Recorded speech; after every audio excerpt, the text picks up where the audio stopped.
Alô, torcida Chavante, estamos chegando com mais um Chava Entrevista. E olha, é mais um bate-papo daqueles de orgulhar qualquer ouvinte rubro-negro. Kleber Nelson de Andrade Rafaeli, conhecido também como Kleber Gaúcho, depois das suas andanças pelo interior de São Paulo, continua lá, inclusive. É um chavantaço, Kleber, contou muitas histórias pra gente, desde a sua formação na base rubro-negra até a sua aposentadoria também com a camisa do Brasil. E vocês, olha, vocês vão gostar muito do que a gente conversou durante mais de 1 hora no telefone. É conversa pra chavante nenhum botar defeito.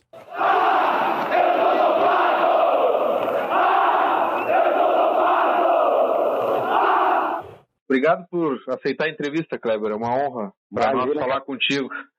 Imagina, o prazer é todo meu, cara. Fica tranquilo. Nós todos somos torcedores do Brasil e a gente está fazendo esse trabalho porque a gente quer conhecer mais dos jogadores que marcaram nossa vida e até para registrar essas conversas, valorizar quem ajudou tanto pro Brasil, né, e construiu histórias tão bonitas. Para ser o Brasil de hoje, tem que ter o Brasil de ontem, né? Exato, então... bacana, cara. Parabéns pelo trabalho de vocês, Pedro. Legal, cara, bacana isso aí, velho. Obrigado, Kleber. Então, vou começar então, a gente já separou um monte de perguntas aqui. Vamos embora, cara, na medida do possível que eu conseguir responder, vamos nessa. Kleber, então a gente pegou alguns dados aqui sobre a tua trajetória no Brasil, dados do Isan Miller, não sei se você já ouviu falar dele. Foram 197 jogos, 33 gols com a camisa do Brasil. Tu que é natural de Camaquã, né? Como é que tu foi parar nas categorias de base do Brasil, Kleber? Cara, foi uma situação meio inusitada, porque eu até estive... Na realidade, eu fui para o Brasil em 1993, no comecinho do ano. Uhum. E eu estive anteriormente nas categorias de base do Internacional. E resolvi voltar para minha cidade de Camaquã para trabalhar situação de namorada também. Naquela época era muito novo, né? Tinha namoradinha na cidade, aquela coisa toda. Sim. Acabei saindo do Internacional meio fugido um dia e nunca mais voltei.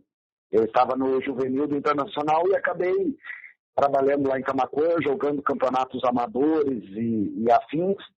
E diante disso, o César Souza, que jogou muito tempo no Brasil de Pelotas também e foi atleta por diversos clubes aí do Rio Grande do Sul, como 15 de Campo Bom, enfim, outras equipes tantas que ele jogou.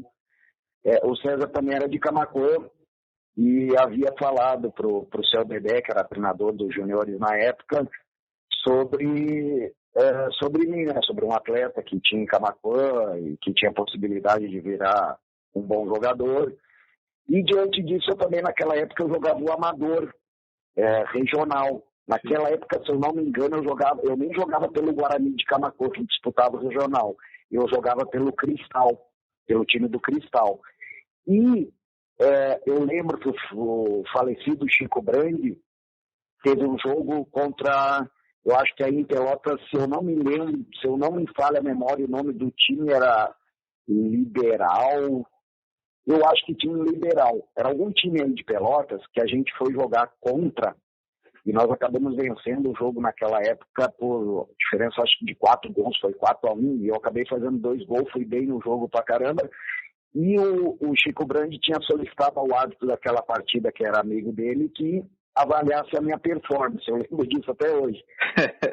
E esse árbitro acabou passando as informações para o Chico, para o seu Chico Brandi.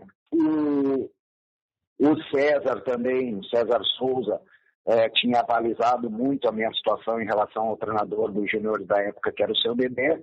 E eu fui convidado no início de 1993 para fazer um teste no Brasil. Acabei chegando à tarde para fazer um jogo, se eu não me engano, eu não sei, eu acho que era contra o Próspera ou o Cruzeiro, mas aí de Pelotas, entendeu? Sim. Era um jogo antes do amistoso do Brasil e Cruzeiro que teve naquele ano de 1993, o Cruzeiro de Belo Horizonte. Sim. E nós fomos fazer, depois tinha um jogo de fundo, né? Nós fomos fazer esse jogo, que era os juniores do Brasil. E eu cheguei e o seu Dedé já me colocou de titular no time juniores do Brasil. E eu lembro que nós vencemos um jogo, a diferença de 7, eu não lembro se era adversário, se era um time que se chamava Cruzeiro aí, ou era o Próspera, não lembro qual era o time na época, que a gente fez esse jogo antes do jogo de fundo do Amistoso do Brasil contra o Cruzeiro de Belo Horizonte. E nós vencemos de 7, cara, 7-1 ou 7-2 esse jogo, e eu acabei fazendo 3 gols e fui bem pra caramba. Eu lembro que na época até o Paulo Roberto, que era o lateral do Cruzeiro, eles chegaram no estádio, começaram a assistir esse jogo, e o Paulo Roberto até comentou, se interessou pelo meu futebol e até comentou com o pessoal do Brasil. Olha, quem é esse atleta, enfim, tal, muito bom. E eu lembro disso por quê? Porque eu iria fazer esse jogo e iria retornar para Camaquã com o próprio Cruzeiro, que eles tinham conseguido uma carona para mim. Então eu iria retornar com o próprio Cruzeiro, que ia embora para Porto Alegre, e depois ia embora para Belo Horizonte. Por conta desse jogo, dessa boa apresentação que eu fiz, 3 gols e tal, e porque chamou a atenção do Cruzeiro, o pessoal do Brasil, depois eu fiquei sabendo disso, que o seu Eloy, que era o diretor, o seu Gilmar Bermudes das categorias de base, que me confidenciaram isso. Eles arranjaram um hotel para mim ficar em Pelotas, para mim não ir com o Cruzeiro, naquele dia à noite, porque o Cruzeiro tinha se interessado por mim. Eles falaram que eu tinha já assinado, que eu era atleta do Brasil e que inclusive iria para o profissional já na outra semana. Passaram uma conversa com o pessoal do Cruzeiro e eu fui para teste e o que tinha sido combinado comigo era eu fazer esse teste, retornaria com o Cruzeiro de carona, porque eles passariam por Camaquã, e aguardaria até eles me dar um retorno, ver se eu tinha sido aprovado ou não. Resumindo, fizeram com que eu ficasse em Pelotas. No outro dia me levaram em Camaquã para me pegar minhas roupas, minhas coisas e retornar para Pelotas para imediatamente iniciar os treinamentos nas categorias de base do Brasil, nos juniores naquela época. Sim. E foi uma ascensão assim, muito grande, porque eu treinei uma semana nos juniores e já fui alçado ao profissional. E cheguei, inclusive, em 1993, em alguns jogos no banco, já no Campeonato Gaúcho, com 19 anos de idade. Então, esse foi o meu início, a minha trajetória no Brasil, né? E assim, logo que eu cheguei, eu fazia todos os treinamentos no profissional. Sim. E descia para os juniores para disputar o Campeonato Gaúcho da categoria, né? Que, inclusive, aquele ano a gente tinha um ótimo time aí do Sub-20 do Brasil, que acabamos ganhando do Grêmio 2 vezes, em Porto Alegre, em Pelotas, o time do Grêmio super forte naquela época também, a gente acabou eliminando o Grêmio, fizemos uma boa apresentação na Taça Belo Horizonte, né, no outro ano de 94, então era uma equipe que até teve boas projeções, até em 93 mesmo, que foi a Copa Rio Grande do Sul que a gente se tornou campeão. Então, Sim. Aquela base da nossa equipe dos juniores de 93 foi a base da equipe que sustentou depois o time para ser campeão no segundo semestre, no caso, né, que foi a Copa RS. Então, basicamente, foi assim que iniciou a minha trajetória, cara, no Brasil. E o que facilitou também que logo no segundo semestre, aí, de fato, foi o primeiro campeonato que eu disputei profissional como titular absoluto da equipe, e nós tivemos a felicidade de ser campeão, e eu fui escolhido pela Federação Gaúcha o melhor atleta do campeonato. Então, a partir daí, eu tive uma ascensão muito grande. Foi tudo muito rápido o que aconteceu no Brasil, assim, só coisas boas, sabe? Sim, e Cleber, tem aqui anotado, não sei se foi a tua estreia, começando já como titular, mas tem o jogo Brasil e Guarani de Camaquã. Fez o gol 47 do tempo. Isso. Foi a minha estreia como titular no time profissional. Então, eu lembro que na nossa preparação para início da Copa RS de 93, o meu primeiro jogo como titular, eu lembro até hoje desse lance, porque foi uma situação que eu dei um passe para o Sandro Rosa, no lado de campo, o meia, Sandro Rosa. O Sandro cruzou e eu cabecei na entrada da área. Foi um gol de cabeça ainda, com a minha altura toda, né, de 1,70 m. Um gol de cabeça ainda, que nós vencemos o Guarani de Camaquã naquele nosso primeiro jogo treino de preparação para a Copa RS. Foi nosso primeiro jogo treino e meu primeiro gol como profissional, com a camisa profissional, né, do Brasil de Pelotas, sendo titular absoluto, né? E Kleber, tu comentou aí da tua ascensão que foi muito rápida, né? Como é que foi lidar com tudo isso, com essa carga de responsabilidade também já de ser profissional? Teve algum jogador mais velho que te auxiliou nesse processo? Pessoal da comissão, enfim, do clube, como é que foi? Assim, ó, graças a Deus, eu só tive pessoas boas ao meu lado que me ajudaram bastante, né? Primeiro tinha o César Souza aí, que já estava no profissional, e no segundo semestre ele até não ficou com a gente, mas no primeiro semestre no Campeonato Gaúcho ele estava, e eu convivia com eles por conta de treinar direto no profissional, e alguns jogos acabei indo no banco. Não cheguei a entrar em jogo nenhum naquele ano no Gauchão de 93, e aí assumi realmente a titularidade no segundo semestre na Copa RS, né? Mas, enfim, eu treinava no profissional, cara, e eu sempre tive um respeito muito grande pelo Silva, pelo Hélio, então o Dido, né? O próprio Oswaldo, que era o goleiro na época, depois com a gente na Copa RS já foi o Cássio, né? Tinha o Paulo Roberto, lateral direito, o Clausemir, lateral esquerdo.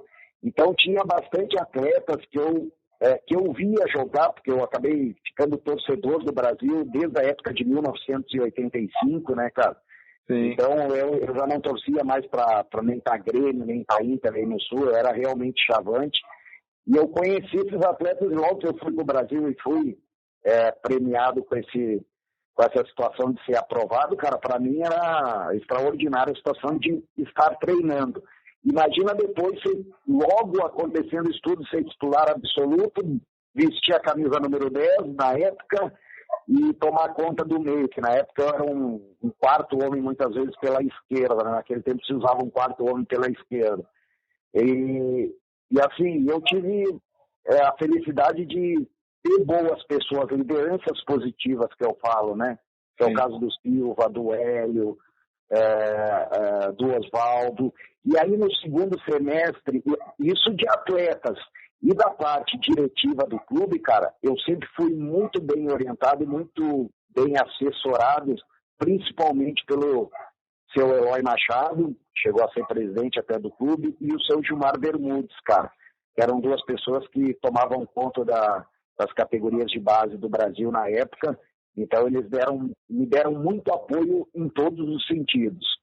E também do Shin, cara, o Shin, que é morador aí da Z3 em Pelotas, cara, o Shin também várias vezes me estendeu a mão, dando apoio no sentido financeiro. Naquela época era muito difícil, né, cara, a situação. Sim.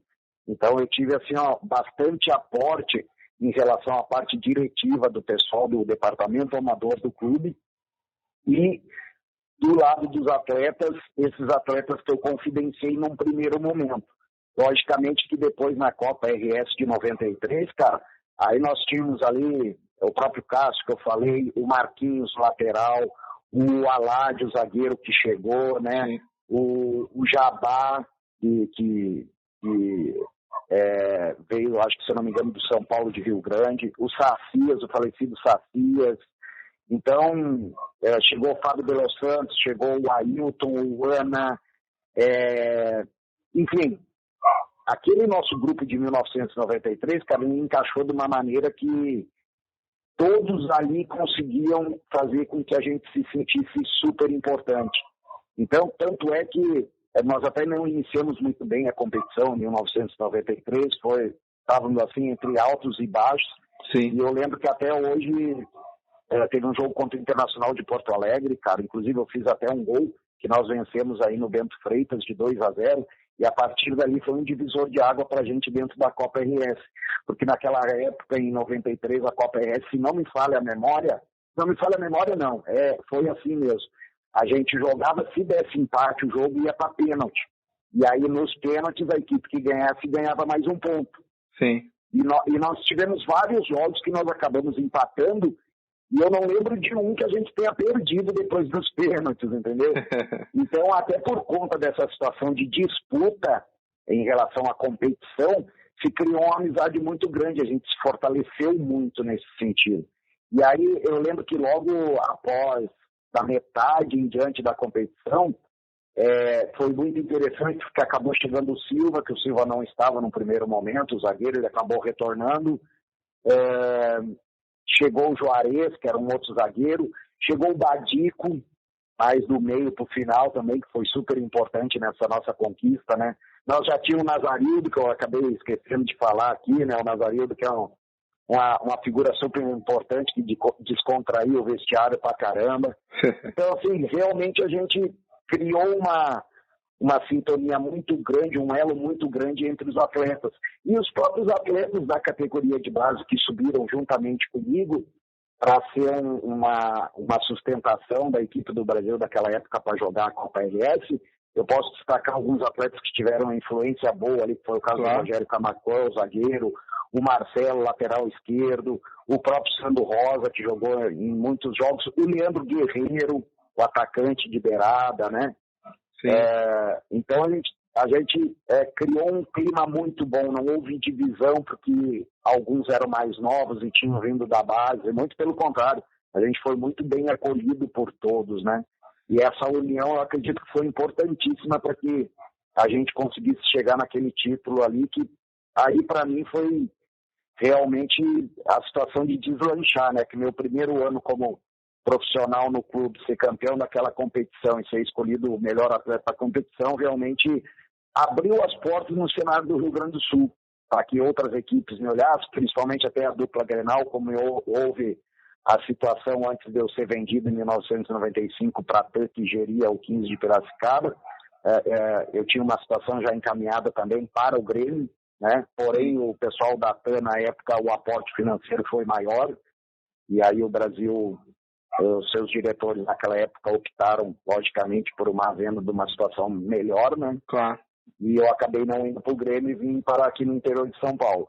E isso foi super importante, essa competição, cara, para mim. Eu lembro essa competição é aquela que fica na memória da gente. Sim. E fica pro resto da vida, né, cara? Eu lembro daquela batalha lá em Venâncio Aires, que quebraram a cidade depois do jogo, né? A gente ganhou aí na semifinais, a gente ganhou do Guarani de Venâncio de 1-0 em Pelotas, ou até, eu acho que se eu não me engano, foi do Ana, e depois o segundo jogo foi lá em Guarani, em Venâncio Aires, em que a gente conseguiu segurar um empate de 0-0 e ir para a final, e a torcida foi encurralada pela torcida do Guarani de Venâncio. Aí a nossa torcida, infelizmente, também fez um pouco de baderna na cidade, né? Deu torcedores ficando presos lá pela polícia, enfim. Foi um cenário meio difícil naquele jogo, porque como havia obra também no estádio lá em Venâncio e poucos policiais, as duas torcidas acabaram se enfrentando, houve um confronto, e o que acabou acontecendo foi que outras pessoas da cidade que nem estavam no jogo acabaram vindo também para ajudar o pessoal da cidade, né? Sim. E o torcedor do Brasil, em menor número, logicamente, que ficou prejudicado nessa situação. Mas eu lembro das brigas, tudo, porque nós ficamos encerrados no vestiário. Eu ia te perguntar sobre isso. Como é que foi para vocês, jogadores? Cara, nós ficamos encerrados no vestiário, escondido sabe aquelas divisórias de banheiro? Porque era pedra paulada, tudo. O que eles conseguiam jogar para dentro do vestiário, bomba, o que eles conseguiam jogar para dentro do vestiário, eles estavam jogando, cara. E a gente estava tentando se proteger até lá dentro, até a chegada de um reforço policial. Porque foi solicitado numa outra cidade o reforço para vir, mas até chegar esse reforço, o negócio estava tenso, cara, foi muito tenso. Mas assim, depois disso tudo, né, cara, você saindo com a classificação para a final da Copa RS, foi tudo festa depois. Na hora a gente tomou bastante susto, mas depois foi tudo festa. E Kleber, na tua época aí que tu subiu da base, outros jogadores subiram contigo e o Brasil já tinha, tu citou o Hélio, o Silva também, que eram formados pelo Brasil. Essa realidade no futebol brasileiro, no geral, mudou bastante, né? Hoje, grandes clubes têm categorias de base fortalecidas e às vezes não usam a gurizada no time, né? Dá pouca chance. O Brasil aqui agora está retornando às categorias de base, aos pouquinhos vai subindo alguns desses garotos. Como é que tu enxerga a importância de uma categoria de base para o time? Como é que tu trabalha isso também hoje, como treinador? Como é que funciona isso para ti? Cara, eu vejo assim, ó, se você tiver bons profissionais para trabalhar na categoria de base, o trabalho for sério, coerente, com uma captação boa, com lapidação desses atletas, eu acho super importante usar. O que eu vejo um pouco em dificuldade em categoria de base, eu passei por uma situação, porque quando eu iniciei na categoria, a minha transição para ser técnico de futebol, eu comecei como auxiliar até do Hélio aí no Brasil. Uhum. Depois eu trabalhei com o Hélio no Brusque, aí o 15 de Piracicaba me chamou para mim ser o auxiliar técnico fixo do clube aqui, e logo o 15 também me deu a oportunidade de eu ser técnico, né? E aí eu trabalhei depois 4 anos na corrida no 15 aqui, como técnico. E assim, ao longo da minha trajetória, eu tive uma situação que eu aceitei ir para um sub-20, que foi no Criciúma, que eu tive um convite do gestor de futebol na época, e ele me levou para o Criciúma, para o sub-20, para que ele falou que queria um treinador do profissional no sub-20. Eu, na época, não estava querendo aceitar, porém ele me seduziu para uma situação. Não, você vem, Cleber, você trabalha 6 meses no sub-20 e depois você vai para o profissional. Dentro desse plano de carreira eu acabei aceitando e foi para o Criciúma. Porém, nesse meio tempo, a gente conseguiu até ser campeão lá da Copa Santa Catarina com o Criciúma, nesse ano de 2000, acho que foi 2018, que foi a única vez que eu trabalhei em categoria de base, depois, as outras situações foram todas no profissional. E o que eu enxerguei, cara, estando mais próximo, assim, realmente trabalhando ali? Primeiro, a gente teve um probleminha em relação à filosofia de trabalho deles. Por quê? Porque naquela época as categorias de base do Criciúma ali eram... e não tenho nada contra, porque eu sou professor de educação física, eu tenho formação em licenciatura e bacharel, mas eu entendi assim, as pessoas que estavam naquela época lá eram todos professores de educação física e não tenho nada contra, muito pelo contrário, o estudo só ajuda e alavanca as situações. Porém, eles estavam com um modelo de fazer muito um jogo global. Então, não se trabalhava muito as situações analíticas. E isso seria o quê? Era muito jogo reduzido e não dava muita ênfase a fundamentos. E eu vejo que na base, cara, você tem que trabalhar fundamento. Eu vou dar só um exemplo. Eu tinha atletas no sub-20 com dificuldade de cabeceio, dificuldade de cruzamento, enfim, situações que você tem que fazer repetição, fazer trabalhos analíticos para que o atleta faça algumas repetições do gesto motor para ele ter uma condição melhor. No trabalho global, onde você... e aí o coordenador da base até na época me falou, Kleber, mas aqui a gente trabalha tudo dentro do trabalho global. Eu digo, não tem como você trabalhar. Você trabalha jogo reduzido, a situação do campo é menor, não é aquilo que a gente vai encontrar no dia do jogo, você não tem um cruzamento do lado do campo que seja do tamanho real, o nosso zagueiro aqui vai dar uma cabeçada e olha lá, porque é só jogo apoiado, bola no chão. Então, quando ele precisa sair do chão, ter o tempo de bola certo, ele não vai conseguir, que é o que a gente tem dificuldade aqui. Então, assim, só alguns exemplos que eu estou ilustrando que o trabalho eu não achava legal conforme estava. Tanto é que eu implementei um outro tipo de trabalho para que a gente conseguisse ter um resultado melhor na formação do atleta, para o atleta sair mais inteiro pro profissional e não chegar com déficit de cabeceio, de passe, de cruzamento, fundamentos que são essenciais para que você consiga fluir o seu jogo, né? E a gente tinha esse problema. Então, por isso que eu falo, a base sendo trabalhada e bem trabalhada, eu acho que vale a pena e é a situação de sustentação para principalmente os clubes do interior, para conseguir formar atletas tanto para vender como para sustentar a sua equipe principal, mas precisa ser bem trabalhada. Não pode ficar só no foco do europeu, que trabalha muito, só trabalho reduzido e outras situações.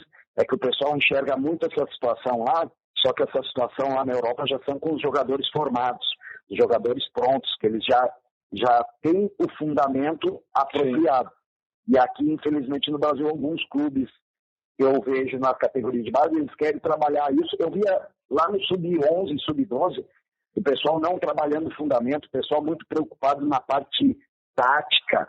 Pô, moleque de 10, 9 anos trabalhando parte tática. Gente, você tem que dar a bola, tem que fazer o cara dar um passe bom, o cara saber cabecear, o atleta, sabe, gostar do jogo, assim, não ficar se preocupando com 9, 10 anos com a parte tática. Até pode colocar alguma coisinha, mas não ser esse o fator principal.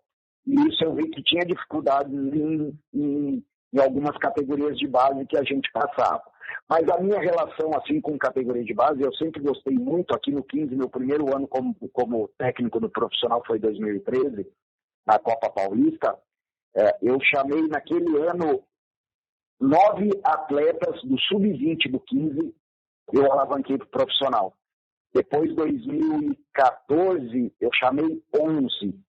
Ou seja, eu sempre gostei de trabalhar com a molecada, alavancar esses atletas, dar oportunidade para que eles pudessem dar um retorno para o clube, porque isso facilitaria a vida financeira do clube, né? Em todos os sentidos, seja no sentido de não precisar ir no mercado para contratar, seja no sentido de uma venda futura. Então eu vejo como super importante as categorias de base e ela não pode ser desprezada, cara. Quem negligencia a categoria de base, cara, só clubes que eu vejo que tem um aporte financeiro muito grande que não vê necessidade nisso. Falo para você, talvez um Palmeiras da vida hoje em dia, né? Talvez até um Flamengo, mas aí eu já vejo por outro lado também, se os caras têm um aporte financeiro bom, aí que deveriam investir mais. Claro. Para formar, para fazer, porque eles têm o fator financeiro, né? A gente sabe que muitas vezes a equipe do interior fica difícil porque é um gasto, né, cara? Você manter os atletas de base, que é alimentação, é moradia, né? Tem um certo gasto que muitas vezes você não tem um retorno imediato para o clube. É um retorno, muitas vezes, de médio a longo prazo. Então, muitas vezes, alguns clubes não têm essa possibilidade de fazer esse trabalho porque não tem o aporte financeiro para esperar médio e longo prazo. Essa é a minha visão hoje, assim, de categoria de base, né? Kleber, antes de voltar à década de 90, eu vou aproveitar o gancho aí das categorias de base. Eu sou de 91, né? Então eu acompanhei pouco aí do teu início no Brasil. Acompanhei, mas não lembro, né? Eu já ia estar nessa época. E pelo que as pessoas me comentam, que elas sentem saudades e boas memórias, os times do Brasil, principalmente da década de 90 ali, tinham jogadores muito identificados com o clube. Mesmo tu já comentou que já eras torcedor do Brasil, tinha o Hélio, tinha o Silvio, tinha um monte de gente muito identificada com o Brasil. Tu acha que a categoria de base também auxilia nessa parte do guri que subiu, fez todo o teu trabalho, sua carreira no clube, no profissional, também dá uma resposta nesse sentido, mais psicológico também, de colaborar com a equipe? Eu vou te falar uma coisa, mas bastante. E é uma situação que hoje a gente vê que não existe mais. Sabe por quê? Porque hoje o moleque na base, ele está mais preocupado com o empresário dele, ele não quer saber muito do clube, ele quer saber se ele vai subir pro profissional, se ele não vai subir, ele já está falando com o empresário dele para botar ele em outro clube. Então é muito difícil, cara. Hoje o moleque com 10 anos tem empresário. Eu fui ter empresário depois de quase cavalo velho caindo dos dentes, já que eu fui ter empresário, cara. Não, mas é verdade, cara. Eu sempre falo para os atletas, cara, o empresário de vocês é vocês mesmo dentro do campo. É vocês que têm que fazer pela vida de vocês. Mas hoje em dia é muito mais difícil essa situação, são outros tempos. Sim. E voltando a essa época aí da década de 90, você pode ter uma ideia que nós brigávamos no calçadão em Pelotas quando a gente se confrontava com os jogadores do Sub-20 do Pelotas, para te ter uma ideia. Sim. Nós muitas vezes quase saía vias de fato no soco, lá no calçadão, aí em Pelotas, quando se cruzava, no bailão Estrela Gaúcha. Cara, era incrível, não podia se cruzar porque a gente defendia a bandeira mesmo, entendeu? Então era aquele negócio, eu sou chavante, o pessoal do Pelotas era lobão e cara, vamos até a morte. Defender a bandeira do Brasil até a morte. Então existia esse vínculo muito grande, né, cara? E no profissional não era diferente. O pessoal tinha muita identificação, né, cara? E hoje em dia a gente não vê mais isso. É raro ter um atleta da base do cara realmente ser identificado com o clube. Ele está mais interessado na situação individual dele do que na situação coletiva, na situação da instituição, sabe, de pensar no clube, de defender o clube como se deve realmente. Hoje é bem mais complicado, né, cara? Naquela época era muito mais fácil se formar também atleta, eu acho que por conta disso, porque existia muita identificação nas categorias de base dos clubes no qual você defendia. E só aproveitar o gancho, porque essa pergunta eu tinha deixado lá para o fim, mas vou puxar ela porque tu citou o Hélio, quando vocês trabalharam no Brasil em 2011, né? Eu estou como auxiliar dele. Como é que foi trabalhar com ele, que para ti já era uma referência na época como jogador, e depois trabalhando na comissão? Então, cara, assim, ó, eu quando eu resolvi realmente encerrar, o Brasil até queria que eu fizesse mais um ano de contrato, né? Seria o 2011 para mim participar mais um ano. Eu tive até do 15 de Piracicaba também o convite para mim não encerrar a carreira e vir aqui para jogar mais um ano em 2011. E eu decidi realmente fazer essa transição em 2010, cara, porque na função que eu desempenhava, que já era de volante nessa época, o meu corpo já não sustentava mais, não aguentava mais. Eu comecei a ter muita lesão muscular. Então eu vi que era a hora de parar. E eu tive a felicidade, cara, nessa minha situação aí de parada, de ser convidado pelo Brasil para ser auxiliar técnico fixo do clube e ser convidado pelo Hélio também. Sim. Ou seja, o Hélio quando começou a conversar com o pessoal do Brasil, na época, no final de 2010, para ele ser o técnico em 2011, ele já me contactou, porque ele sabia que eu estava parando, né? Isso aí não era novidade para ninguém em Pelotas. Eu já tinha ficado explícito que eu ia encerrar minha carreira naquele ano de 2010, como de fato aconteceu. E o Hélio, sabendo disso aí, ele me ligou: Kleber, eu estou querendo te fazer o convite oficial, porque eu estou conversando com o pessoal do Brasil, e daqui a pouco, se eu não acertar com o pessoal do Brasil, e eu acertar com outro clube, eu gostaria que você fosse trabalhar comigo, na minha comissão, ser meu auxiliar. Eu agradeci o convite do Hélio, né, cara, e prontamente me coloquei à disposição dele, porque era uma referência minha como profissional, né, como atleta, e para mim seria muito satisfatório poder trabalhar com ele.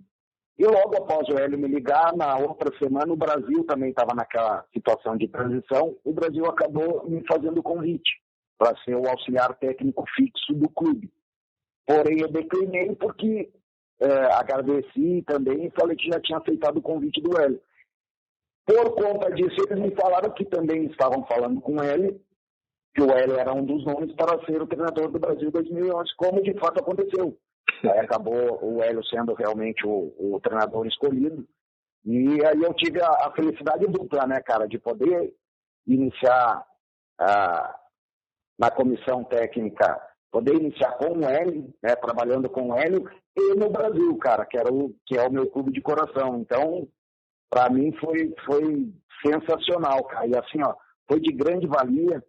Tanto é que, lógico, naquele ano a gente não conseguiu fazer uma boa campanha, nós acabamos até saindo ali no decorrer da competição, mas aí depois o Hélio acabou indo para o Brusque, eu acabei indo trabalhar com o Hélio também de auxiliar no Brusque, lá onde a gente teve Campeonato Brasileiro de Série C na época, teve Copa Santa Catarina disputando, e foi muito proveitoso em relação a aprender como funcionava todo aquele lado, né? Porque a gente vive muito o lado de atleta e depois do outro lado é completamente diferente, cara. Não tem muita coisa a ver, não. Lógico que a nossa carreira como atleta ajuda, mas o outro lado é bem mais complicado, viu? Eu posso te falar que como atleta é muito mais fácil. E, Kleber, falando do teu período como atleta, agora voltando novamente no tempo, né? Em 95 tu deixou o Brasil, foi pro 15, aí tu até comentou, né? E no mesmo ano tu enfrentou o Brasil numa oitava de final na Série C, o 15 passou, o Brasil ficou eliminado. Como é que foi enfrentar o Brasil na Baixada? Então, cara, sabe que, logicamente, que eu tive que sair do Brasil por uma situação de situação financeira, né, cara? Sim. Na época que eu fui vendido eu, na realidade, fui vendido para a TAM. A TAM era patrocinadora do São Paulo e era gestora do 15 de Piracicaba.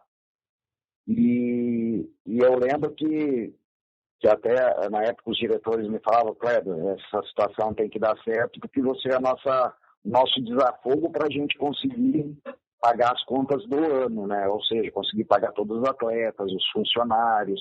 O Brasil estava numa situação financeira difícil. Graças a Deus acabou dando certo, né? A negociação. Eu acabei indo para o 15 e por um destino, né, cara? Vou dizer um destino fatal, assim, porque eu não gostei, mas aconteceu, né? De a gente acabar se enfrentando no Brasileiro da Série C daquele ano, cara. E, infelizmente, eu tive que até... Já estava defendendo outra camisa e como profissional mesmo, sendo chavante, cara, eu primeiro sou profissional. Claro. Tive que até fazer gol, né, cara? No Brasil, eu fiz um gol de falta no Cássio, né? No jogo em Piracicaba. E assim, cara, foi realmente difícil, cara, porque quando eu cheguei no primeiro jogo, que foi aí em Pelotas, quando eu cheguei no estádio, cara, eu tive uma recepção muito calorosa por conta da torcida, sabe? Muito calorosa. Tanto é que meus companheiros estavam preocupados pra caramba. Eles falaram, cara, desse jeito aí você vai botar a camiseta e vai jogar pro lado dos caras, né? Do jeito que tá a situação. Então, sabe, o prazer maior de um atleta, acho que de qualquer pessoa como profissional, é ter o trabalho reconhecido, cara. E eu fui jogar contra o Brasil, meu time de coração, o torcedor entendeu, fez uma festa danada, fez uma recepção calorosa demais, né, para minha pessoa. Então, cara, aquilo para mim foi sensacional, né, cara. Infelizmente, a gente se enfrentou, a gente desse lado aqui na época do 15 acabamos passando, né, cara. Nós empatamos o jogo ali em Pelotas em 1-1 e vencemos em Piracicaba de 2-0. E a gente acabou passando e até naquele ano mesmo conquistando o título de campeão da Série C aqui pelo 15. Sim. Aí tu voltou em 98 e aí tem aquele jogo, aqui, não só aquele jogo, mas alguns jogos históricos, entre eles o Grêmio no Olímpico, saiu do banco, marcou o primeiro gol no jogo da volta, né? Como é que foi? Claro, esse foi o segundo jogo, mas abordando todo o contexto, né? As declarações do Lazzaroni, o Brasil comprando aquela briga para enfrentar o Olímpico, o Montanelli dizendo que não tinha perdido pro Grêmio ainda. Como é que foi esse clima para vocês, jogadores?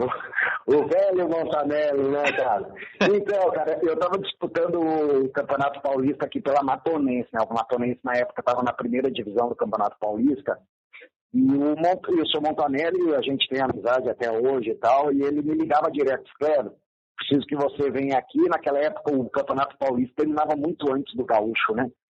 Ó, preciso que você venha aqui e tal, não sei o quê, preciso reforçar o time, eu digo, Montanelli, assim, ó, a hora que liquidar a fatura aqui, pode ter certeza que eu vou. E eu lembro que faltava ainda uma rodada e eu consegui a liberação do Matonense, porque a Matonense já tinha alcançado seu objetivo, não tinha... nós tínhamos feito bons jogos, até ganho de São Paulo na época, que era um cano de time, enfim, fizemos uma ótima campanha aquele ano, e não tinha mais como nós chegar no título, mas nós estávamos longe de qualquer situação de descenso. Então aí a Matonense me liberou e eu acabei levando o Thailson, o centroavante, que o Montanelli disse, preciso de um atacante, tal, de Montanelli, tem um atleta comigo, assim, aqui, papapá. Eu sei que eu nunca fiz, foi a primeira vez que eu fiz isso na minha vida e também depois eu não fiz nunca mais, cara. Eu acabei acertando até o meu salário, acertei o salário do Thailson sem constar o Thailson, né?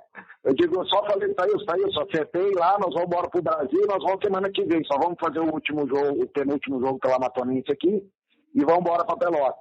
Eu lembro, cara, que eu cheguei em Pelotas, eu viajei o dia inteiro, que eu tive que levar minha documentação aqui na Federação Paulista, dar a entrada e já levar ela em mãos para dar a entrada na Federação Gaúcha aí no Rio Grande do Sul. E eu lembro, cara, que a gente viajou a noite inteira, eu e o Thailson, porque de Matão a São Paulo tem, acho que deve ter uns 300 e poucos quilômetros. Nós saímos um dia à tarde de Matão, que eu tive que pegar a assinatura do presidente, fomos a São Paulo, na Federação Paulista, protocolamos, pegamos a liberação e viajamos a noite inteira para Pelotas. Nós chegamos na Federação, na parte da manhã, em Porto Alegre, demos entrada na documentação, fomos para Pelotas na parte da tarde, botaram um coletivo para terça-feira à noite, na Baixada, porque jogava contra o Juventude na quarta. Nós viajamos de segunda à noite, a noite inteira, e de carro, né, cara, na época. Chegamos, não descansamos, já fomos direto pro coletivo, à noite de terça-feira, de titular eu e o Thaís para jogar na quarta contra o Juventude, cara, uma loucura. Então já começou essa odisseia em 98 assim, né, cara? Uma loucura total. E eu lembro que na minha chegada também, cara, centenas de torcedores porque foi anunciado a minha contratação juntamente com a do Thaís, mas na época ninguém conhecia, não sabia quem era Thaís, né, cara? E centenas de torcedores para ver o coletivo e tal, a minha volta ao Brasil, e foi, cara, muito legal, muito bacana mesmo. E aí nós estreamos contra o Juventude, cara, na quarta-feira, e aí a continuação dessa competição aí, que culminou com aquele jogo lá, histórico em Porto Alegre, eu até saí do banco aquele jogo porque eu estava machucado, eu não ia nem viajar pro jogo. Pra te ter uma ideia, eu estava com uma lesão no reto femoral. Eu não podia jogar. Uma lesão constatada por imagens e tudo mais, exame de imagens. E o Hélio, na época, falou para mim, porque no início, quando nós chegamos, se eu não me engano, acho que era o Ernesto Guedes, e depois o Hélio que assumiu. Eu lembro que o Hélio falou assim para mim, Kleber, eu preciso de você lá. Eu digo, Hélio, eu não consigo chutar a bola, eu não tenho como jogar, porque o reto femoral é o músculo do chute, é na parte anterior, né, da coxa. Então eu conseguia até, de certa forma, correr, mas eu não podia chutar a bola. Aí eu digo, mas o que eu vou fazer? Ele disse, não, eu preciso de você lá, você vai pro banco e tal, fica lá. Beleza, eu tô indo para dar uma força pro pessoal, né, ser mais um ali na parte psicológica, enfim, de motivação e tudo mais, mas não ia nem pro jogo, cara. Pra minha surpresa, a hora que o Luiz Gustavo machucou no início do primeiro tempo, o Hélio me chamou, Kleber, vem. Eu digo, Hélio, mas como é que eu vou jogar, cara? Ele só falou, eu confio em ti, eu sei que você vai dar conta, fica tranquilo. Se você não aguentar, você cai, eu faço a troca. Cara, eu não ia nem pro jogo. Aí eu entrei no jogo, pra te ter uma ideia, foi um dos primeiros lances, o Thaís arrancou pela esquerda, e eu já saí, tanto é que eu entrei no lugar do Luiz Gustavo, porque o Luiz Gustavo era o centroavante, né, do time naquela época. E eu entrei já jogando mais no ataque, não podia chutar a bola, lá vendo. Mas eu não podia chutar a bola de peito de pé. Tanto é que o gol, quando o Thaís toca a bola, eu dei a chapa na bola, que era o único jeito que eu conseguia tocar na bola com a perna direita, né. Então eu usei de chapa para fazer o gol no Darley, cara. E assim, eu passei o jogo inteiro usando mais a perna esquerda do que a direita. A direita quase nem colocava na bola porque eu não tinha condição, né? E acabou dando tudo certo naquele jogo, enfim, a gente conseguiu esse feito histórico aí, né, cara? E realmente houve esse contexto aí. O Lazzaroni foi muito infeliz na declaração dele no jogo em Pelotas, né, cara, no nosso primeiro jogo, dizendo que nós estávamos dopados, que nós corríamos demais, enfim. Não era nós correr demais, cara. Tinha um dele que era morto, né? Então, morto que eu digo assim no sentido, não tinha muito sangue na veia, né? Sim. Nós era chavante, cara. Sangue escorrendo na veia ali e vambora. Então, talvez por isso que ele não estava acostumado com essa situação de um time tão intenso, né, cara? De botar a alma mesmo nos jogos, que era o que nós fazíamos. De repente, ele saiu com essa infeliz... essa declaração infeliz por parte dele, né, que acabou até gerando uma motivação a mais pra gente, né, cara. Com certeza isso foi um grande aliado nessa nossa condição aí para o segundo jogo, para poder sair com essa vitória. E só não fomos campeão aquele ano, cara, porque nós pegamos uma equipe muito boa, que realmente era o Juventude, né, tanto é que o Juventude foi campeão gaúcho em 98, e por conta até do Juventude ter sido campeão gaúcho, nós acabamos ficando com o título do interior, né? Sendo campeão do interior. Porque se nós passássemos pela Juventude, cara, eu não tinha dúvida nenhuma que nós também venceríamos o Internacional.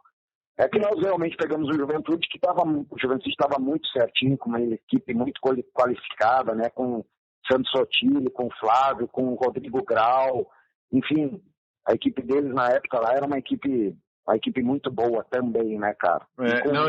Com mérito eles foram campeões, né? E Kleber, eu estava até revendo as imagens que o Marcelo Barbosa, que é do ChavaCast também, ele publica as imagens do colecionador Chavante, né? Ele tem material gigante. E ele publicou esses dias Muitas dessas perguntas são dele, inclusive. E ele publicou esses dias as imagens, né, tanto do Grêmio como do Juventude. E no primeiro jogo não veio torcida do Juventude para cá, para Pelotas. E aí na volta a torcida do Brasil invadiu, né? E aí me incomoda um pouco isso, né? Pô, a torcida se dedicou tanto, mas futebol é assim, né? Mas o Hélio, desse período aí que eu gosto muito, não só da resposta do Montarelli, mas também a resposta de vocês, jogadores, é que assim, a gente sabe que existe um abismo estrutural e financeiro para Grêmio e Inter. Isso aí acho que nunca vai mudar na história, né? Mas o Brasil se comportou como um time que não baixa a cabeça, né? Que vai jogar, vai enfrentar dentro do campo com a bola no pé. E é isso que a gente acha que o torcedor do Brasil quer, né? Se o time nos der um pouquinho daquela raça que a torcida já tem, eu acho que aí já fica uma combinação muito forte, né? E eu acho que esse é um exemplo clássico, assim, quando o Brasil tem a torcida e tem o time alinhados, fica mais forte, né? Engrossa o caldo. Que teve aquela festa também, né? Exato, até nesse sentido desse jogo lá em Caxias, porque o primeiro jogo aí foi empate, né, em Pelotas. O segundo jogo lá em Caxias, cara, a gente foi prejudicado, foi muito prejudicado numa situação que foi o nosso zagueiro Vladimir ser expulso ainda no primeiro tempo, né, cara? Então isso nos custou muito caro naquele jogo lá. Então, assim, até no que tu colocou aí, que a nossa equipe realmente se portava numa situação de enfrentar as outras equipes de igual para igual. Vai perder, pode até perder, como foi o caso que perdemos para o Juventude, por méritos do Juventude. Não vamos tirar o mérito deles, porque realmente era uma equipe muito boa, né? Mas a gente jogava de igual para igual com todo mundo, cara, até com o dupla Grenal, se fosse o caso, como foi o caso do Grêmio, que nós enfrentamos de peito aberto e conseguimos superar. E se nós tivéssemos passado pelo Juventude, nós iríamos enfrentar o Inter de peito aberto, sem aquele medo de time do interior de querer só se defender, entendeu? Com coragem, com atitude. Então, a torcida Chavante com certeza ficou orgulhosa daquele time por conta disso. Lógico que a decepção veio por conta de não ter conseguido passar pelo Juventude, porque a gente viu uma possibilidade grande do Brasil chegar ao título aquele ano, sabe? Então, realmente existia isso, mas eu tenho certeza que a torcida, em momento nenhum, se sentiu envergonhada pela equipe que tinha, muito pelo contrário. A gente perdeu, mas perdeu de cabeça em pé, cara, tentando enfrentar de igual para igual todo mundo. Isso é muito legal. E Kleber, agora voltando já para tua carreira como jogador, tu foi recuando, né, de posição em campo ao longo do tempo. Começou como meia no Brasil, né, e terminou como volante. Como é que foi essa adaptação? Foi natural? Não, cara, sabe na realidade que isso me atrapalhou bastante, né? Porque hoje eu poderia ser milionário se eu tivesse ficado de meia, nem atacante, né, cara? O pessoal foi me empurrando para trás, e quanto mais atrás a gente ganha menos dinheiro, né, cara? É incrível. Não, mas foi assim, cara, eu lembro que eu comecei, cara, como um quarto homem pelo lado esquerdo. E aí depois, uma época no Brasil, eu jogava na meia mesmo, no 15 de Piracicaba, quando a gente já foi campeão em 1995, o nosso técnico aqui era o Vadão, e o Vadão trouxe aquele carrossel caipira que era do Mogi Mirim na época. Então ele jogava no 3-5-2. Esse 3-5-2 dele, na época também que a seleção brasileira uma época jogou e que o Zagallo falava que o número 1 dele era o Juninho Paulista, não sei se vocês lembram disso, que tinha aquele número 1 que era o meio campista de organizar, né? Eu acabei fazendo essa função também no 15, ou seja, nós jogávamos no 3-5-2, jogava com praticamente os 3 zagueiros, 2 volantes, né? Os 2 alas, e eu era o único meia mesmo que jogava, e com 2 atacantes. Eu joguei no 15, 95, 96, 97, um técnico aqui disse assim para mim, Kleber, você é meia, você tem qualidade de meia, só que você marca muito bem como um volante e a sua saída de bola, seu passe é muito bom, você erra pouco, difícil você errar passe. Eu vou começar a trazer você para você jogar como segundo volante para você melhorar a nossa saída de bola, para nós melhorar a nossa organização ofensiva na saída de bola. E acabou me puxando, cara. E eu fui vindo. Aí eu lembro que depois daí jogando como segundo volante, depois acabei em algumas situações jogando como primeiro volante, que foi mais na época que eu fui para Criciúma. Em Criciúma, até o ano que a gente foi campeão catarinense, cara, em 2005, eu joguei como líbero, para te ter uma ideia, atrás dos zagueiros. Então eu era quase um terceiro zagueiro, a gente foi campeão catarinense aquele ano, eu jogava atrás dos zagueiros. Então, quando nós tínhamos a bola, eu passava na frente dos zagueiros para jogar. Quando nós perdíamos a bola, eu ia para trás do zagueiro e fazia a cobertura dos zagueiros, para te ter uma ideia. Então eu cheguei a jogar um campeonato praticamente como zagueiro pelo Criciúma, né? Mas ali eu já estava jogando como primeiro volante na época do Criciúma. Quando a gente foi campeão brasileiro da Série B pelo Criciúma em 2002, eu já jogava como primeiro volante. E assim fui recuando, cara. Fui me adaptando, porque eu sempre tive uma boa marcação por conta da voluntariedade, né? A minha qualidade no passe também era boa, o que fez com que os técnicos me trouxessem um pouco para trás para poder iniciar sempre as jogadas. Então foi uma situação que acabou acontecendo ao natural, mas me prejudicou, eu acho, financeiramente. Porque assim, cara, eu era fazedor de gol, cara. Eu gostava de chutar gol, tá toda hora na cara do gol, fazendo, pelo menos tentando, né? O pessoal foi me trazendo mais pra trás, assim, ficou mais difícil eu conseguir chegar na frente, né, velho? Realmente. E Kleber, tu voltou pro Brasil pela terceira vez em 2008. Aí sim, eu já tava acompanhando tranquilo já. E o Brasil na realidade, eu acabei retornando em 2000, né? Que teve a divisão de acesso e aquela Copa João Avelange, lembra? Não, 2000 já... 2000 eu não lembro, não tenho muitas lembranças. Assim, ó, mas eu vou te falar, eu acabei retornando em 2000 também, para jogar a divisão de acesso, e teve aquela loucura daquela Copa Avelange, que era módulo amarelo, módulo verde, módulo azul. Sim. Ninguém entendia muito aquele negócio, né? Era todos os times quase do Brasil, só que cada módulo era um tipo de disputa, um jeito diferente, era uma loucura aquilo lá. Enfim, mas assim, ó, eu lembro que eu retornei para a gente jogar a divisão de acesso, e inclusive a gente até fez uma boa primeira fase, se eu não me engano, nosso grupo, nós fomos o primeiro colocado na primeira fase da divisão de acesso. E era o nosso objetivo principal, muito mais do que a Copa João Avelange. Porém, como o Brasil resolveu disputar a Copa João Avelange, e aí talvez tenha sido o erro do Brasil na época, a gente acabou ficando muito dividido. Porque aí tinha as viagens, era jogo em cima de jogo junto com a divisão de acesso, e a gente acabou dividindo a atenção, cara. O Brasil teve que contratar mais jogadores para dar conta de disputar as duas competições simultâneas. Até assim, ó, enquanto não tinha começado a Copa João Avelange, a gente deu conta tranquilo da divisão de acesso. Tanto é que na primeira fase a gente foi o primeiro colocado do nosso grupo, eu lembro disso até hoje. E após, assim, o início e continuação da Copa João Avelange naquele ano, a gente foi tendo problemas porque a gente não conseguiu, a gente tentou dividir atenções, entendeu? A gente tentou, de fato, mesmo dizendo que a preferência era a divisão de acesso, a gente acabou muitos jogos da João Avelange, eu que era titular acabei indo para jogos da João Avelange, então acabou sobrecarregando em alguns jogos para retornar para a divisão de acesso. Tanto é que aí na segunda fase a gente não conseguiu manter a mesma performance e acabamos não chegando ao acesso naquele ano, cara. Talvez se a gente tivesse disputado só a divisão de acesso, a gente teria conseguido o acesso, assim, até de uma forma tranquila, sabe? Porque a gente vinha bem. Mas como acabamos dividindo atenções, não conseguimos chegar bem, na realidade, aí em nenhuma das duas. E aí, após isso, eu acabei retornando depois em 2008, que era para encerrar a carreira, né? Sim. E esse 2000, agora estava vendo aqui, tu marcou 10 gols esse ano pelo Brasil. Exato. Então, mas eu te falo, fazia gol, era goleador, cara. E 2000...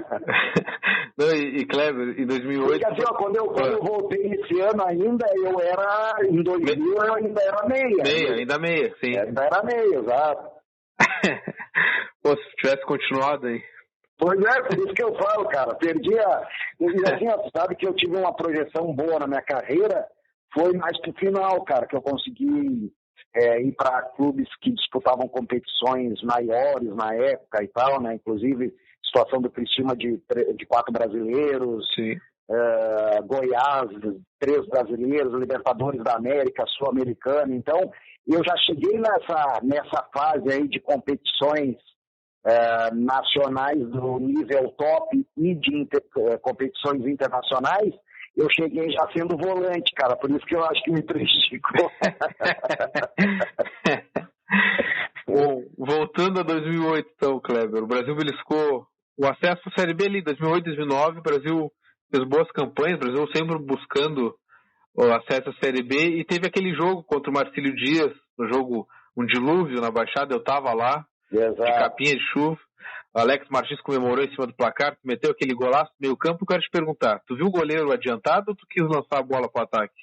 Mas, cara, eu mostro esse gol que o pessoal fala até hoje, porque o narrador falou assim, o Kleber e tal, deu um chutão. Eu digo, que chutão, rapaz? Eu vi o goleiro para encobrir, rapaz, que chutão. Cara, aquele campo daquele jeito, a única coisa para se fazer era levantar a bola e jogar lá na frente para causar transtorno por time adversário. Na realidade, qual foi a minha intenção ali?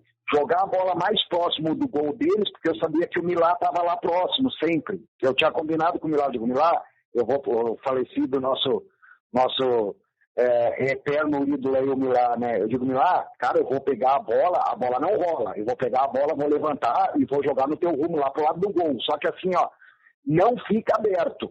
Porque não adianta eu jogar a bola para a beirada do campo, que a bola vai parar, os caras vão marcar, não vai sair. Fica mais centralizado, que eu vou jogar a bola sempre em direção ao gol. Tanto é que se você perceber no gol, o Milá está correndo de encontro à bola. A bola passou por cima dele, ele está correndo de encontro à bola. E eu acredito que o goleiro do Marcílio Dias, ele tenha saído achando que a bola ia parar na poça d'água, sabe? E por conta do Milá estar correndo em direção também à bola, ele acabou antecipando, só que a bola quicou e encobriu ele, graças a Deus. Não, e Kleber, aquele jogo foi um espetáculo, porque o meu pai vai a Estádio do Brasil desde 63 por aí, né? Então tem chão. E ele olhou para mim, acho que depois da virada, ele falou assim, a torcida do Brasil pode até um dia não ser a maior, mas vai continuar sendo a mais fiel, porque aquele jogo tinha muita gente, foi uma festa inesquecível, né, Kleber? E uma classificação importante também ali, né? Demais, né, cara? Tu sabe que aquele jogo não era para ter saído, né? Nós sabemos depois pelo delegado da partida, porque aquele jogo envolvia também a situação... Porque assim, ó, 2008 e 2009, cara, foram duelos épicos contra o Caxias nessa época, porque o Caxias era o nosso grande rival da Série C, né? Tanto em 2008 como em 2009. Então, era uma rivalidade absurda, nós e o Caxias nessa época, por conta dos dois sempre duelarem na Série C. E o Caxias, se eu não me engano, estava jogando em Toledo naquela tarde, e o jogo lá iria sair. A chuva torrencial era em Pelotas. Então, a gente soube que o árbitro recebeu uma ligação e nós tínhamos que ganhar o jogo. Nós soubemos que o delegado recebeu uma ligação, passou para o árbitro da Federação Paulista, mandando sair o jogo, independente do estado que tivesse o gramado. Porque não tinha a mínima condição da prática de futebol. A mínima condição. Só que o árbitro deu a condição de jogo porque ele foi orientado, né, não vou dizer mandado, foi orientado pela CBS para que tivesse o jogo. O jogo teria que sair porque o Caxias era muito mais forte que nós nos bastidores, né, cara? Então, eles tinham uma situação melhor em relação aos bastidores do que a gente. Então, esse jogo saiu de qualquer jeito, o que facilitaria o Caxias, porque a nossa briga era com o Caxias, o Marcílio Dias já estava classificado, e a outra vaga disputava Caxias, que jogava, se eu não me engano, com o Toledo, lá em Toledo, no Paraná, e jogava nós e Marcílio. Porém, para nós que tínhamos que construir o marcador, era muito difícil jogar naquela circunstância. Para quem tem que construir, para quem tem que destruir, é muito mais fácil.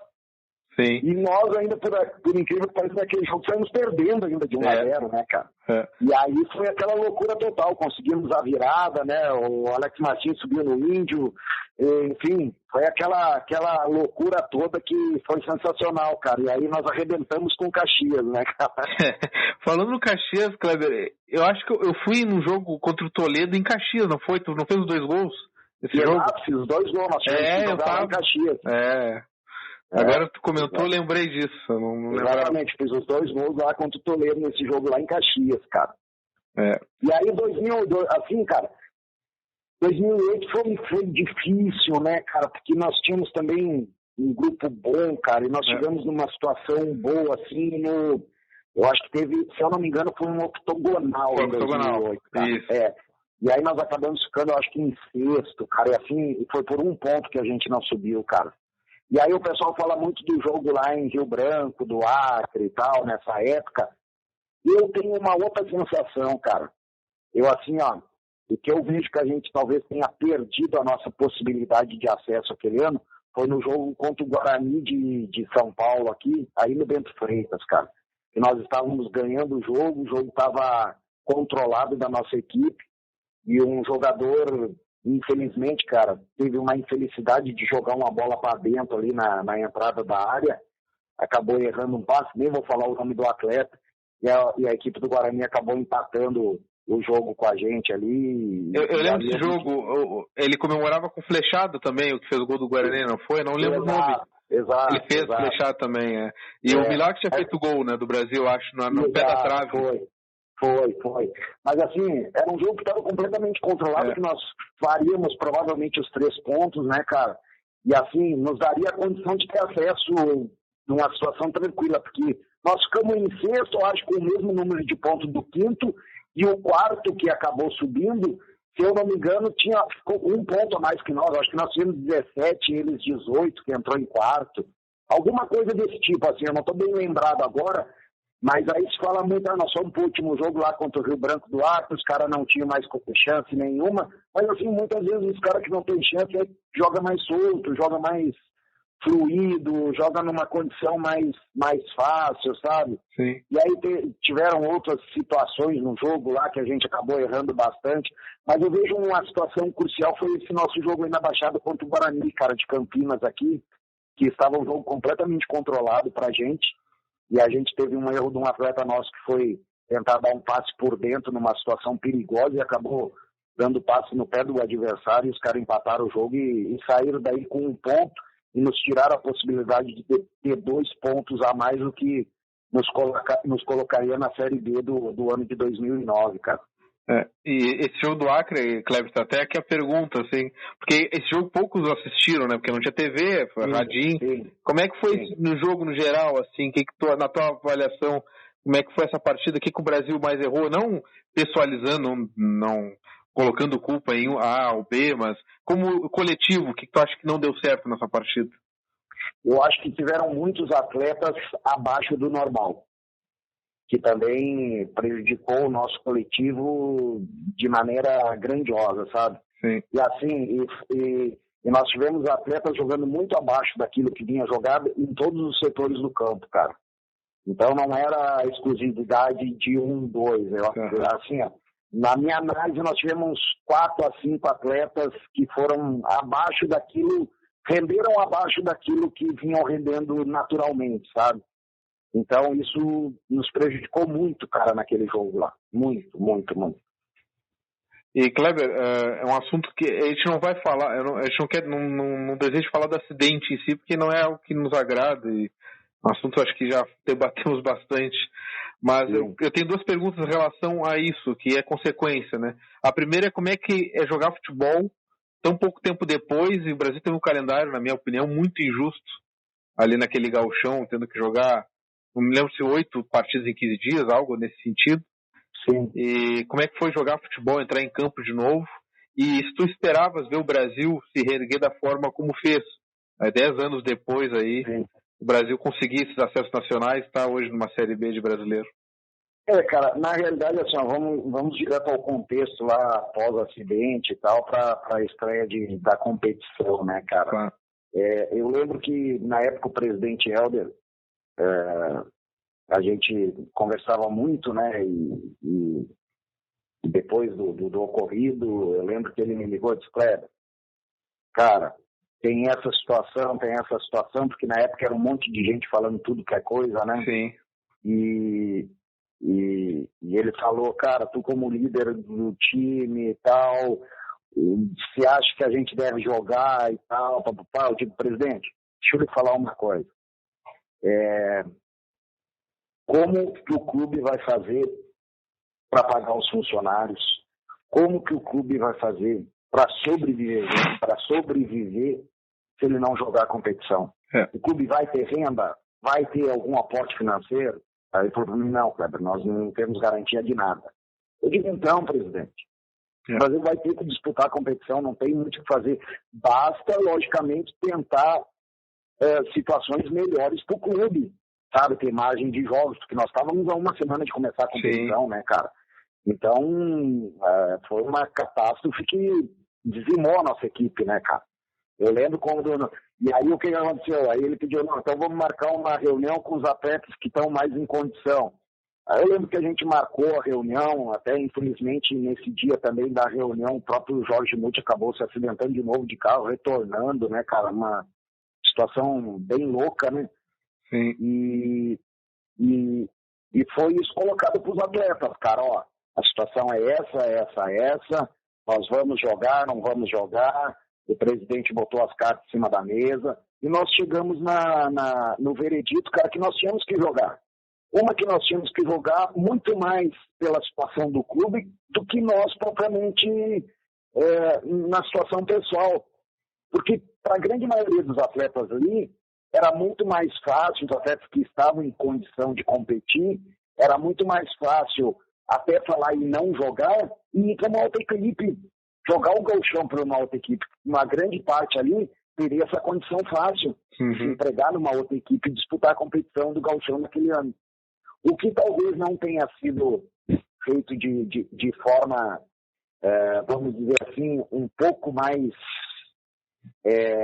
não vou dizer favorável, mas um pouco mais lógica dentro de todo o contexto, é a sequência de jogos que teve, né, cara, nessa situação toda aí, e nem sei se teria a possibilidade de fazer diferente por conta de datas, né, da própria federação, mas enfim, o Brasil ficou sobrecarregado, né, cara, sobrecarregado. Eu lembro que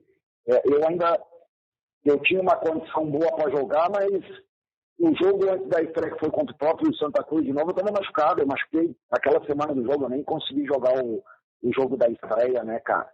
Tanto é que eu acho que quem jogou até de capitão naquele time foi o Alex Martins, se eu não me engano. E eu não pude nem jogar o jogo da estreia porque acabei machucando também na semana antes de iniciar o jogo, né? E também foram muitas outras situações, né? Porque todo mundo disse que ajudar, na hora foram poucos que ajudaram. E a ajuda foi assim. Eu tenho o Joãozinho aqui que não... Com todo respeito ao Joãozinho é uma forma... Sim. Que eu estou falando, assim, para não colocar nomes, né? Então eu tenho o Joãozinho, o Guinho, o Zezinho, o Luizinho, enfim. Esses aqui não servem nem para minha base aqui. Ah, vamos então mandar lá pro Brasil, lá, porque o Brasil está precisando de jogador. Entendeu? Sim. Então, chegaram muitos atletas realmente muito abaixo do nível de competição de um gauchão. Muito abaixo de poder vestir a camiseta do Brasil. De saber o que o Brasil representa, do que é esse manto, do que cada um tem que fazer. Então, foi chegando jogador um atrás do outro, a gente acordava num dia no hotel, daqui a pouco tinha 2, 3 jogadores se apresentando e já indo pro jogo à noite. Uma loucura, cara. Uma loucura. Enfim, uma loucura total que não tinha outra situação a não ser realmente o descenso, cara.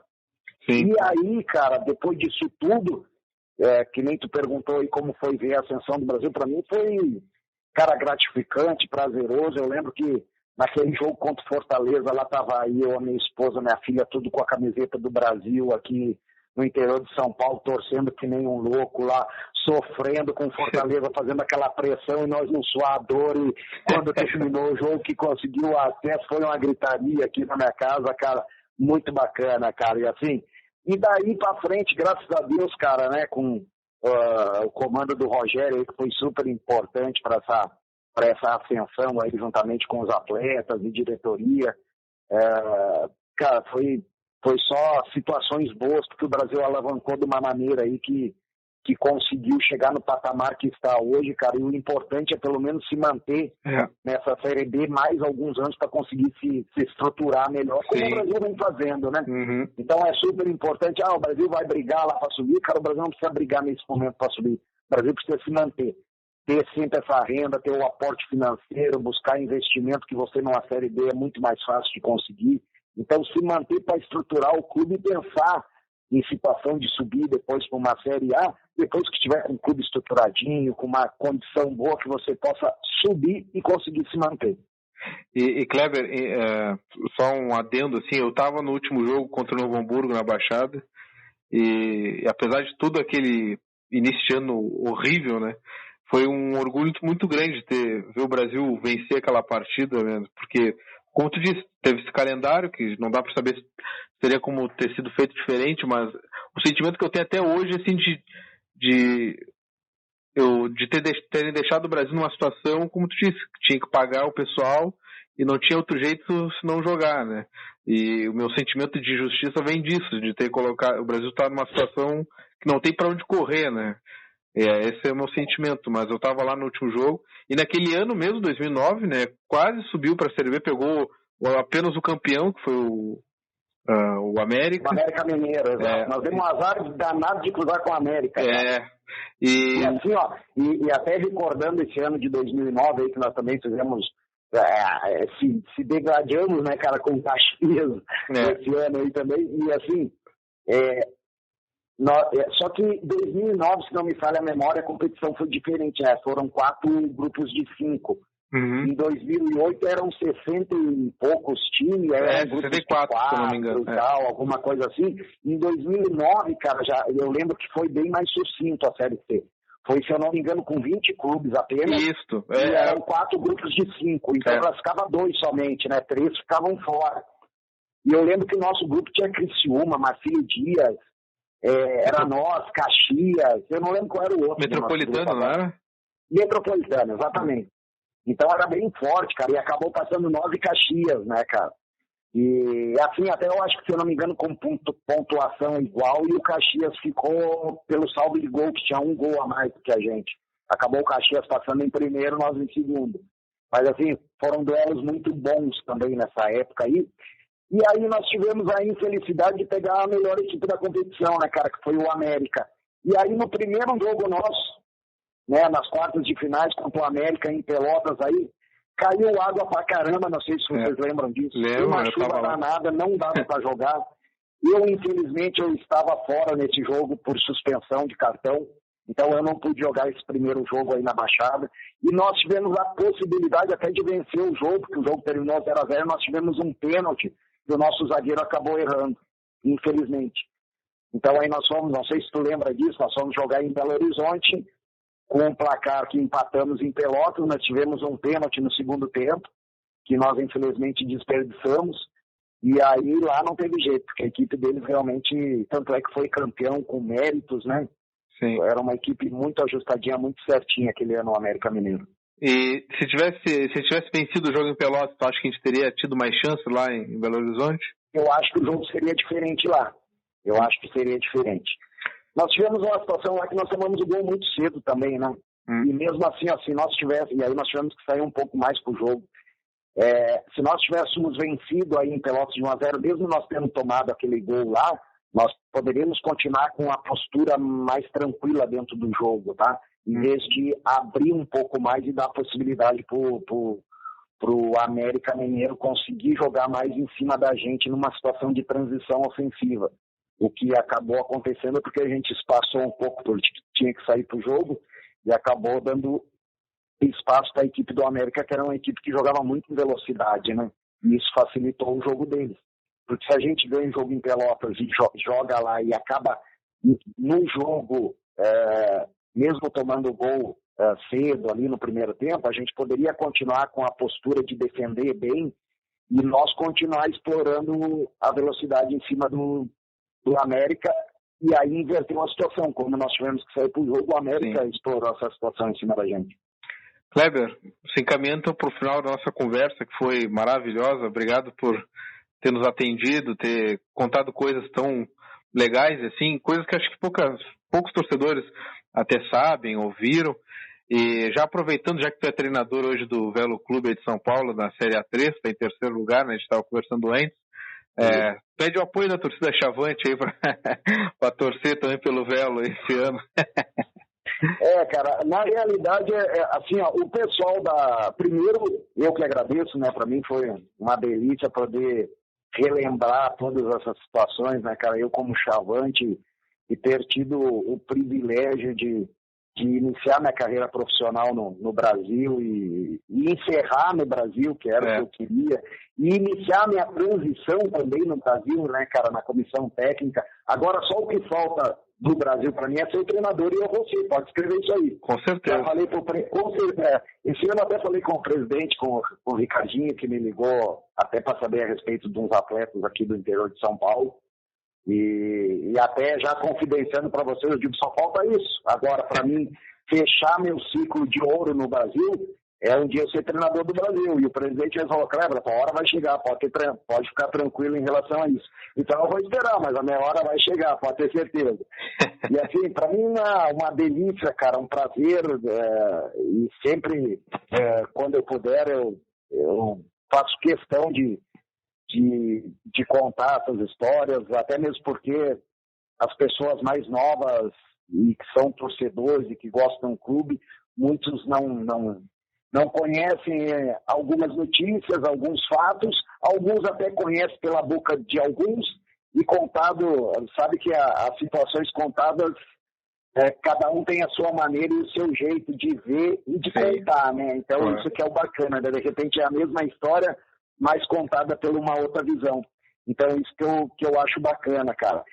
E por conta disso, eu ia falar que a velha guarda aí de Pelotas, dos torcedores, não só de Pelotas, mas da região, enfim, dos Chavantes em outros estados, Santa Catarina, Paraná, até aqui em São Paulo, no interior de São Paulo, tu pode ter certeza que tem muitos que me escrevem, que mandavam na época e-mail, SMS, agora tem o Zap, tem muita gente que continua me acompanhando, né, a minha trajetória e tal, dentro do futebol, trabalhando desse lado aqui agora como treinador, por conta daquilo tudo que eu fiz como atleta do Brasil.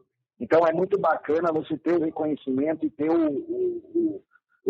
o apoio e o acompanhamento desses torcedores, né, cara? Então isso assim, ó, inigualável o sentimento que a gente possa ter nesse sentido, e com certeza essas pessoas sempre estão torcendo nos clubes que eu trabalho, principalmente aqui no interior de São Paulo.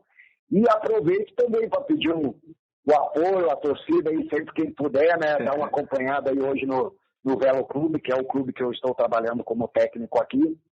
Mas mais do que tudo, cara, eu sinceramente quero pedir o apoio do torcedor aí para a fase do Brasil hoje, que não é muito fácil aí dentro do Campeonato Gaúcho, né? A gente acompanha sempre, sabe que teve dificuldades aí agora nessa primeira fase aí, e o Brasil precisa demais do seu torcedor para conseguir alavancar e assim, ó, deixar para trás qualquer risco de uma situação de rebaixamento que seria catastrófico agora nesse momento, né? Tenho certeza que o Brasil vai conseguir dar a volta por cima aí, vai conseguir sair dessa situação, fazer uma outra competição agora nessa retomada melhor, né? Então, mais do que pedir o apoio e a torcida para mim aqui, cara, é pedir realmente o apoio do torcedor para a equipe, para pegar junto com a equipe aí para fortalecer, para que os atletas se sintam abraçados, né?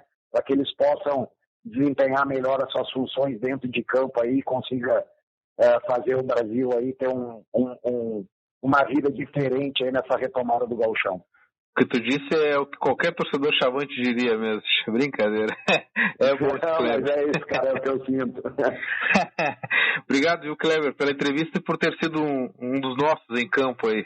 Esperamos vê-lo no Brasil no futuro próximo. Eu que agradeço, cara. Eu que agradeço demais e muito obrigado por esse momento, por eu poder reviver tudo isso que foi muito marcante na minha vida. Obrigado, viu, Kleber? Bom descanso e boa noite. Toma água, porque foi longa a entrevista. Mas bem bacana, cara. Viu? Muito obrigado por tudo aí, um grande abraço e chavante até morrer, cara. Taílson tá fugindo livre. Tem o Kleber já invadindo a área. O passe para o Kleber, pode marcar, tirou, feito! Gol!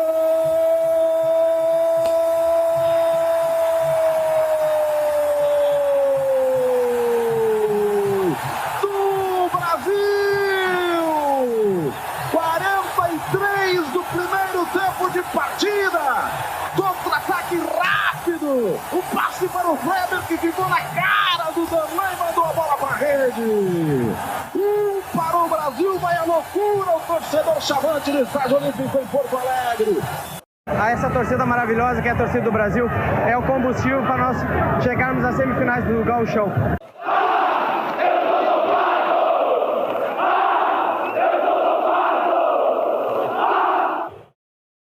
Depois de uma entrevista tão forte e emocionante que ouvimos aqui no ChavaCast com o Kleber, ao qual agradecemos novamente, nós do ChavaCast gostaríamos de dedicá-la a 3 grandes chavantaços, assim como o Kleber, assim como você que está nos ouvindo, que partiram no início deste ano. Um deles, seu Solismar Cardoso, que faleceu em janeiro, já havia sido homenageado aqui pela gente, mas novamente nos dedicamos essa entrevista a ele, pai do Fabrício Cardoso, jornalista, nosso grande amigo, mas também queremos dedicá-la a outro grande chavantaço que partiu agora em fevereiro, Júlio Garcia Schuster, pai do Ivan Schuster, para quem conhece no Twitter também, outro grande chavantaço. Agora, mais recentemente, nessa quarta-feira, o pai do Nadson Rax, que é membro aqui do ChavaCast, também leva o nome do Nadson, 2 grandes Nadson do Grêmio Esportivo Brasil, ele faleceu nessa semana. E, portanto, nós gostaríamos de dedicar essa entrevista, esse trabalho como um todo, a esses 3 chavantaços. E como a gente sempre diz, chavante nunca, mas nunca está sozinho, não importa onde. Mesmo sem jogo, a gente sempre tem outro chavante do lado por perto. Então, a esses 3 chavantaços que partiram, que vão torcer pelo nosso Brasil em outro plano, nós dedicamos esse trabalho e essa entrevista.